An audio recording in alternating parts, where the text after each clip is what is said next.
Now ain't you a cute little bundle of joy? Shh.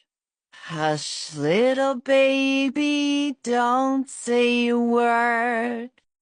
Mama's gonna buy you a mockingbird.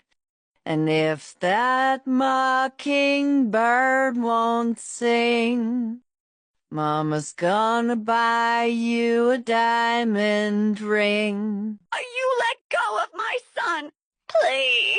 You shut your damn mouth. You woke up the baby. Let me and my son go. We haven't done anything bad to you. Oh, but you know I can't let you leave, sweetheart. Especially when God delivered a sweet baby boy right onto my doorstep.